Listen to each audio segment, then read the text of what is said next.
आज का टॉपिक है हमारा फाइनेंशियल अकाउंटिंग, जिसमें unit 1 fundamental of financial accounting. So first हम पढ़ेंगे introduction to financial accounting. Accounting एक सिस्टमेटिक प्रोसेस है किसका? Identifying, recording, classifying, summarising, analysing and communicating. क्या चीज़ करते हैं हम? फाइनेंशियल इन्फॉर्मेशन बिजनेस के लिए, किसके लिए? यूजर्स और अथॉरिटीज़ फॉर डिसीजन मेकिंग, जिससे डिसीजन मेकिंग हो सके। सो पहला ये एक प्रोसेस है। इसमें क्या क्या आता है? आइडेंटिफाइंग करना, रिकॉर्ड करना, क्लासिफाइंग करना, समराइज करना, चीज़ों को एनालाइज करना, कम्युनिकेट करना, ठीक है, जिससे यूजर्स और अथॉरिटीज़ एक डिसीजन को ले सकें। Accounting is a language of business. Accounting क्या है? लैंग्वेज है बिजनेस की। In accounting only those transaction and event are recorded which can be measured in terms of money. Accounting में वही ट्रांजेक्शन और रिकॉर्ड मेजर होते हैं जिसमें मनी से रिलेटेड होते हैं जो, ठीक है। अब ये American institute of certified public accountant AICPA, इसने क्या कहा है? Accounting is a art of recording. ये एक आर्ट है रिकॉर्ड करने का, क्लासीफाई करने का, समराइज करने का in significant manner and in terms of money transaction and events which are in part at least of financial character. तो ये डिफाइन है, कोई सी भी आप एक डिफाइन कर सकते हो यार। Then accounting convention and principle. Convention, accounting convention होता है जो आउटकम आता है हमारा अकाउंटिंग प्रैक्टिसेस का और प्रिंसिपल का, जो कि एक एंटरप्राइज एक over a period of time के लिए फॉलो करती है। तो accounting convention are the outcome of accounting practices और principle being followed by the enterprise over a period of time. Some of are full disclosure. There should be complete and understandable reporting on the financial statement of all significant information related to economic affair of entity.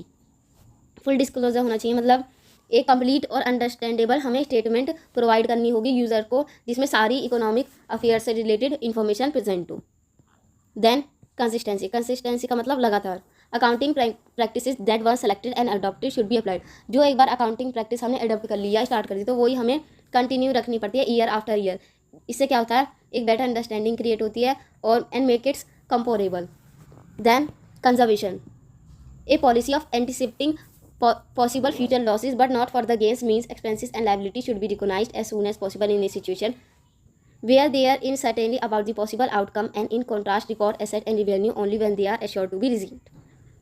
इस policy का मतलब होता है कि हमें हमेशा future के losses पे ध्यान देना चाहिए, ना कि फ्यूचर के गेन पर, जिससे हम मतलब अपना बैलेंस बना सके। हमें हमेशा ये नहीं सोचना चाहिए कि प्रॉफिट ही होगा। तो इसलिए हमें ये पॉलिसी बताती है कि हमें मेक श्योर करना है कि फ्यूचर लॉसेस के लिए हमारे पास एसेट हो जिससे हम रिकवर हो सके। Then materiality concept. All the material item should be reported properly in the financial statement. जो भी मटेरियल आइटम है वो फाइनेंशियल स्टेटमेंट में होना चाहिए। अब मटेरियल आइटम कौन सा कंसिडर्ड होगा? जो कि एक्सक्लूजन और inclusion result in significant changes in decision making, जिसकी वजह से कोई चेंज आए डिसीजन मेकिंग में, उस मटेरियल आइटम को हम रिकॉर्ड करेंगे फाइनेंशियल स्टेटमेंट में। An item should be regarded as material if there is a reason to believe that knowledge of it would influence the decision of an informed investors. अब principle क्या है accounting के? Accounting principle and concept. Separate entity concept, going concern concept, money measurement concept, accounting period concept, the cost concept, the dual aspect concept. ये 6 concept है। अगर हमारा CT होगा college में तो बस ये नेम इनके आएंगे डिफाइन, ये 7 नंबर में आएंगे। पर्पस ऑफ अकाउंटिंग, ऑब्जेक्टिव क्या है? Maintenance of business record. इससे हम बिजनेस रिकॉर्ड मेंटेन कर सकते हैं। एसर्टेनिंग प्रॉफिट और लॉस, हम ये पता कर सकते हैं कि हमें प्रॉफिट होगा या लॉस होगा। एसर्टेनिंग फाइनेंशियल पोजीशन, हम अपनी फाइनेंशियल पोजीशन पता कर सकते हैं। फैसिलिटिंग मैनेजमेंट कंट्रोल, मैनेजमेंट को कंट्रोल कर सकते हैं। अकाउंटिंग इन्फॉर्मेशन दे सकते हैं यूजर्स को। अब स्कोप क्या है अकाउंटिंग के? स्कोप ऑफ अकाउंटिंग, हम फाइनेंशियल अकाउंट पढ़ सकते हैं, managerial accounting, auditing, taxation, financial management. Then importance of accounting.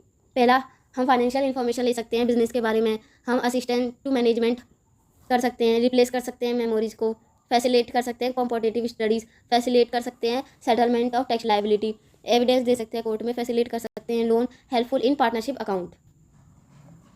Limitation of accounting. Accounting is not fully exact. जो अकाउंटिंग होती है वो बिल्कुल सही नहीं होती, मतलब does not indicate the desirable value selling of asset. कुछ इन्फॉर्मेशन अनरियलिस्टिक होती है, जो मतलब खुद से बनाई गई होती है, वो रियल नहीं होती। अफेक्टिव बाय विंडो ड्रेसिंग, मतलब मैनिपुलेशन भी हो जाता है अकाउंट्स में। Ignore the fact of price level changes, जो भी प्राइस लेवल चेंज हुए उन्हें मेंशन नहीं करा जाता।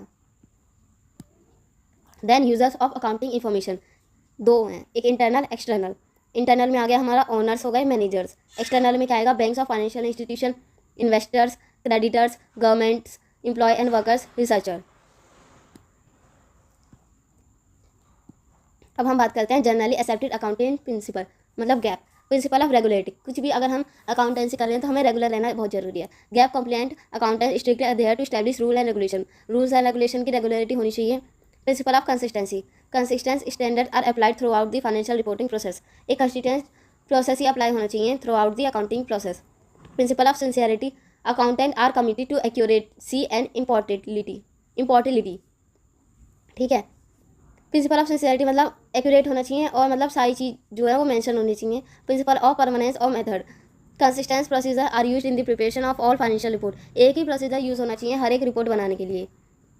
Principal of non compensation, all aspect of an organisation performance whether positive और नेगेटिव आर फुली रिपोर्टेड, जो भी एस्पेक्ट हैं ऑर्गेनाइजेशन के पॉजिटिव हो या नेगेटिव वो फुली रिपोर्ट करे जाएंगे। Principle of productivity, reporting of revenue is divided by standard accounting period such as physical quarters और ईयर्स, मतलब अगर हमें कुछ चीज़ पे करनी है, लोन पे करना है तो उनका मतलब एक टाइम पीरियड होगा जरूर, जैसे फिजिकल में, क्वार्टर्स में और ईयर्स में।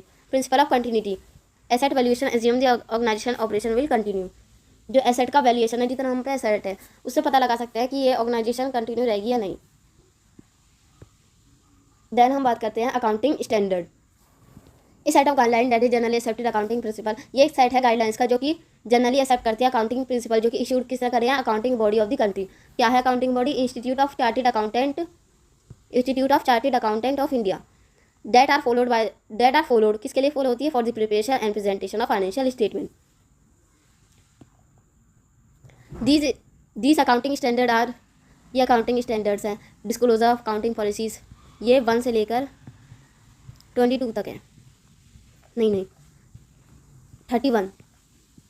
Then accounting equation, a statement of equality between asset and liability और a formula of accounting which shows the asset and liability as of film as equal. Accounting equation basically वो statement होती है किसके बीच में? Asset और liabilities के बीच में, जो कि शो करती है equality between asset and liability.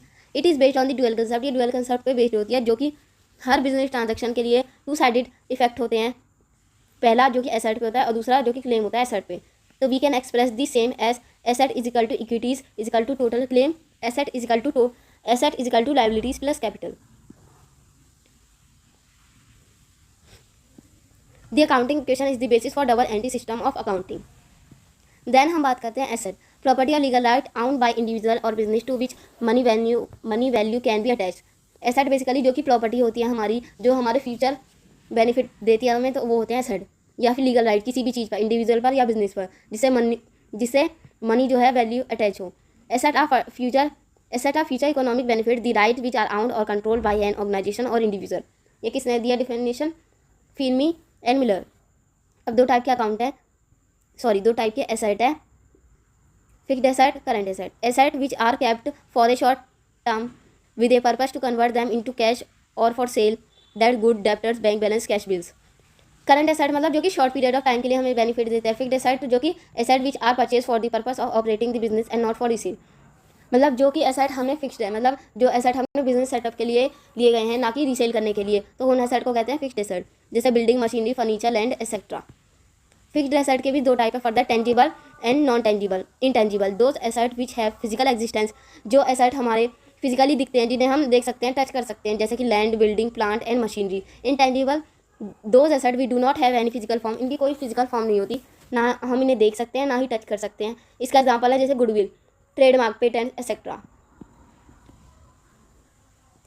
Then हम बात करते हैं liability, the amount which the business owes to outsider by outsider, जो अमाउंट हमें किसी को देना है वापस, तो उसे हम कहते हैं लायबिलिटी। जो हमने किसी का अमाउंट ले रखा है, अब हमें उसे देना है, तो उसे कहेंगे हम लायबिलिटी। लायबिलिटीज आर डेब्ट, they are amount owed to creditors. Liabilities का फॉर्मूला क्या है? Liabilities equal to asset minus capital. Liabilities external because of credited transaction और loans raised, it can be classified into following. Long term liability होती है, current liability. Long term liability are payable after a long term, generally more than a year. जो long term के लिए होती है liability, जैसे कि लोन लिया है हमने, डेंचर्स एक्सेट्रा। करंट लायबिलिटी जो कि नियर फ्यूचर में हमें देनी है, जैसे creditors, bank overdraft, bills payable, short term loans etcetera. Expenses, the amount spent in order to produce and sell the good and services which generate the revenue. जो amount हम खर्च करते हैं अपने गुड और सर्विसेज के लिए, जिससे एक रेवेन्यू जनरेट हो। Expense is the cost of the use of things और services for the purchase of generating revenue, that is salary, wages, rent. Expenses के भी categories expenses can be categorized into capital expenditure, the amount spent in purchasing asset which will be give benefit over a number of accounting period.